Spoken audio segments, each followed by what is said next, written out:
Hello ସାଙ୍ଗମାନେ, ଆମେ ଆଜି ଆସିଛୁ ହ୍ୱାଇଟ୍ ଫିଲ୍ଡର ଦଶହରା ବୁଲିବାକୁ। ଆପଣମାନେ ଦେଖନ୍ତୁ ମୋର ନୂଆ video. Welcome to my channel. ଆପଣମାନଙ୍କୁ ଏ ଭିଡ଼ିଓଟା ଯଦି ଭଲ ଲାଗିଲା ପ୍ଲିଜ୍ ଲାଇକ୍ ସେୟାର ସବସ୍କ୍ରାଇବ୍ କରିଦେବେ। ତ ଦେଖନ୍ତୁ ଆମେ ଆପଣଙ୍କୁ ଆଜି ଦେଖାଉଛୁ ଇଏ ହ୍ୱାଇଟ୍ ଫିଲ୍ଡର ଦଶହରା ମେଢ଼। ତ ମୋ ସାଙ୍ଗମାନଙ୍କ ସହିତ ମୁଁ ଆଜି ଏଠିକି ଆସିଛି। ଦେଖନ୍ତୁ ବହୁତ ଭିଡ଼ ଏ ଯାତ୍ରାରେ ଆଜି। ଇଏ ଦଶହରା ଯୋଉ ଭିଡ଼ ଦେଖୁଛନ୍ତି ବହୁତ ଭିଡ଼ ଥିଲା। ଆମେ ଆକ୍ଚୁଆଲି ଭିତରକୁ ଯେତେବେଳେ ଗଲୁ ଆମକୁ ଜାଗା ମିଳିଲାନି। ତ ଦେଖନ୍ତୁ ଇଏ ଯୋଉ ମେଳା ହଉଛି ଇଏ ଚକ୍ରି ବି ବୁଲୁଛନ୍ତି ଛୋଟ ଛୋଟ ପିଲାମାନେ। ତ ଆମେ ଏବେ ଗଲୁ ଏଇ ଦଶହରା ଠାକୁର ଦେଖିବାକୁ ଯାଇଥିଲୁ।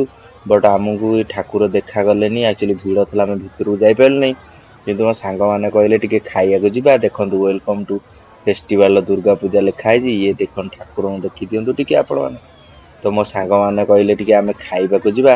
ଆମେ ଏଠି ଗୋଟେ ଫଟୋ ଉଠେଇଥିଲୁ। ତାପରେ ଆମେ କଣ କଲୁ, ଆମେ ଖାଇବାକୁ ଯାଉଥିଲୁ। ତ ଆମେ ଟିକେ ମୁଁ ଟିକେ କ୍ୟାମେରା ବୁଲେଇଦେଲି। ଦେଖନ୍ତୁ ଏଠି ଖାଇବା ସବୁ ଷ୍ଟଲ ପଡ଼ିଛି। ଆମେ ଏଠି ଯାଉଛୁ ଖାଇବା ପାଖକୁ। ଏଠି ଆମେ ଏବେ ଆସିଲୁ। ଆମେ ଏବେ ଚାଟେ ଆଉ ଆମେ କୁରକୁରି ସବୁ ଏଠି ଚାଟେ ଅମୁଲ ଏଠି ଆଇସ୍କ୍ରିମ ସବୁ ଦୋକାନ ଅଛି। ତମେ ଯଦି ଚାହିଁବ ଏଠିକି ଆସିବ, ବହୁତ ବଢିଆ ଜାଗା ହେଇଛି ହ୍ୱାଇଟ୍ ଫିଲ୍ଡର।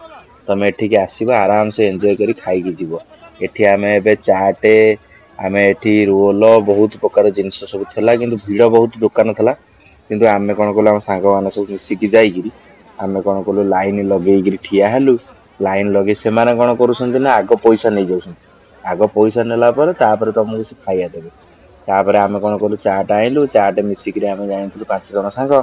ତ ଆମ ସାଙ୍ଗ କହିଲା ଆମେ ପଇସା ଦେଇ ଦେଇଛୁ। ମୁଁ ତାକୁ କହିଲି ମୁଁ ଚାଟ ଖାଇବି ନାହିଁ। କିନ୍ତୁ ମୋ ସାଙ୍ଗ କହିଲା ତମେ ଖାଇବ ଚାଟ ଅଲରେଡି ଆସିଯାଇଛି। ତାପରେ କଣ କଲା ମୋ ସାଙ୍ଗ ଆଣିଲା ଚାଟ। ଏଇ ଯୋଉ ଦୋକାନ ଦେଖୁଛନ୍ତି ଏଇ ଦୋକାନରୁ ଆମେ ଚାଟ ଖାଇଲୁ। ଏଇଠି ଚାଟ ଏଇ ଦେଖ ମୋ ସାଙ୍ଗମାନେ ସବୁ ଖାଉଛନ୍ତି। ମୁଁ ମୋ ସାଙ୍ଗର ଫଟୋ ଦେଖଉନି, କିନ୍ତୁ ମୋ ସାଙ୍ଗମାନେ ଏଠି ଖାଉଛନ୍ତି। ମୁଁ ବି ଏଠି ଠିଆ ହେଇକିରି ଖାଇକିରି ଭିଡ଼ିଓ ବନଉଛି। ଆପଣ ମାନେ ଏଇ ଯୋଉ ଯାତ୍ରା ଦେଖୁଛନ୍ତି ହ୍ୱାଇଟ୍ ଫିଲ୍ଡର ଇଏ ବାଙ୍ଗାଲୋରର ଇଏ ହ୍ୱାଇଟ୍ ଫିଲ୍ଡ ଜାଗାର ଇଏ ବହୁତ ବଢିଆ ଦୋଳି ଲାଗିଛି। ଏଠି ଆପଣ ଯଦି ଆସିବେ ବହୁତ ଏଞ୍ଜୟ କରିବେ। ଏଠି ମୋଟର ସାଇକେଲ ରେସିଂ ବି ଚାଲିଛି।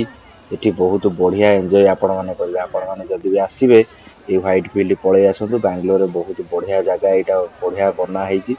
ଆପଣ ମାନେ ଏଠିକି ଆସିଲେ ଆରାମସେ ଏଞ୍ଜୟ କରିବେ। ଏଠି ଦେଖନ୍ତୁ ଦୁର୍ଗା ପୂଜା ମଣ୍ଡପଟା, ଠାକୁରଙ୍କୁ ଦେଖି ଦିଅନ୍ତୁ, ଟିକେ ଦର୍ଶନ କରିଦିଅନ୍ତୁ ଆପଣମାନେ। ମୁଁ ଠାକୁର ପାଖକୁ ତ ଯାଇପାଇଲିନି, କିନ୍ତୁ ଆପଣ ମାନେ ଦୂରରୁ ମୁଁ ଟିକେ ଦେଖେଇ ଦଉଛି, ଆପଣ ଦେଖିଦିଅନ୍ତୁ। ଏଇ ଯୋଉ ଦୋକାନଟା ଦେଖୁଛନ୍ତି ଏଇଠି ଆମେ ଏଇ ଯୋଉ ମା ବିରିୟାନୀ ଫାଷ୍ଟ ଫୁଡ ଲେଖା ହେଇଛି, ବିରଜା ଫାଷ୍ଟ ଫୁଡ, ଆମେ ଏଇଠି ଆକ୍ଚୁଆଲି ଖାଇଲୁ। ତାପରେ ଆମେ ଖାଇକିରି ଏଠି ଖାଇକିରି ଆମେ କଣ କଲୁ ଏବେ ଆଗକୁ ଯାଉଛୁ। ଆଗକୁ ଯାଇ ସେଠି ଟିକେ ଫଟୋ ଫଟୋ ଉଠେଇବୁ। ମୋ ସାଙ୍ଗମାନେ ସବୁ ଖାଇବା ପିଇବା ସରିଗଲା। ମୋ ସାଙ୍ଗମାନଙ୍କର ଖାଇବା ପିଇବା ସରିଲା ପରେ ଆମେ ଏବେ ଯିବୁ ଆଗକୁ। ଆଗକୁ ଯାଇକିରି ସେଠି କଣ କରିବୁ, ଆମେ ଟିକେ ମୋ ସାଙ୍ଗ କହିଲା ଆଳୁ ଚିପ୍ସ ଟିକେ ଖାଇବ। ସେ ଯୋଉ ଆଳୁର ତାକୁ ଭଲ ଲାଗେ। ତ ସେଥିପାଇଁ ମୋ ସାଙ୍ଗ କଣ କଲା ଯାଇକିରି ଆଣିକି ଆଇଲା। ମୁଁ କଣ କଲି ମୋ ସାଙ୍ଗର ଛତା ଧରିଲି। ମୋ ସାଙ୍ଗର ଛତା ସେ ନେଇକି ଯାଇଥିଲା ବର୍ଷା ହବ ବୋଲି। ତ ଆମେ ଆଜି ଜିମ୍ ଯାଇନଥିଲୁ। ଦେଖ ଆମେ ଏଇଠି ଠିଆ ହେଇକିରି ଖାଉଛୁ। ମୋ ସାଙ୍ଗ ଏଠି ସବୁ ଛତା ଫତା ଧରେଇକିରି ଯାଇଛି। ସେ ଆଳୁ ଚିପ୍ସ ଆଣିକିରି ଆସିବ। ଆଳୁ ସେ ଯୋଉ ସ୍ପ୍ରିଙ୍ଗରେ ଯୋଉ ଆଳୁ ହଇ ସେଇଟା ତାକୁ ବହୁତ ବଢିଆ ଲାଗେ। ଏଇ ଦେଖ ଆମେ ଏଇଠି ଦୋକାନରେ ଠିଆ ହେଇକିରି ଅଛୁ। ମୋ ସାଙ୍ଗ ମୁଁ ଏଇଠି ଭିଡିଓ ବନଉଛି। ମୋ ସାଙ୍ଗ ଯାଇଛି ଆଳୁ ସ୍ପ୍ରିଙ୍ଗ ଆଣିବା ପାଇଁ। ଆଳୁ ସ୍ପ୍ରିଙ୍ଗ ଆଣି ସାରିଲା ପରେ ଆମେ ଖାଇବୁ। ଆମେ ଖାଇକିରି ଫଟୋ ଫଟୋ ଟିକେ ଉଠେଇବୁ। ତାପରେ ଆମେ ଆରାମସେ ଆମର ବାହାରିବୁ। ଆମ ସାଙ୍ଗ କହିଲା ମେଟ୍ରୋରେ ଯିବା, କିନ୍ତୁ ମେଟ୍ରୋ ଯଦି ବନ୍ଦ ହେଇଯିବ ଆମେ ସେଥିପାଇଁ କଣ କରିବୁ ଟିକେ ବେଳାଳି ବାହାରିବାକୁ ପଡିବ। ମୁଁ କହିଲି ନାଇଁ ଟିକେ ଆମେ ଆସିଛେ ଫଟୋ ଫଟୋ ଟିକେ ଉଠେଇବା। ବହୁତ ବଢିଆ ଜାଗା ହେଇଛି। ଦେଖନ୍ତୁ ଇଏ ଯୋଉ ଚକ୍ରି ବୁଲୁଛି ବହୁତ ବଢିଆ ଲାଗିଲା। ମୋ ସାଙ୍ଗ କହିଲା ଗୋଟେ ବସିବ, କିନ୍ତୁ ତାକୁ ମିଳିଲା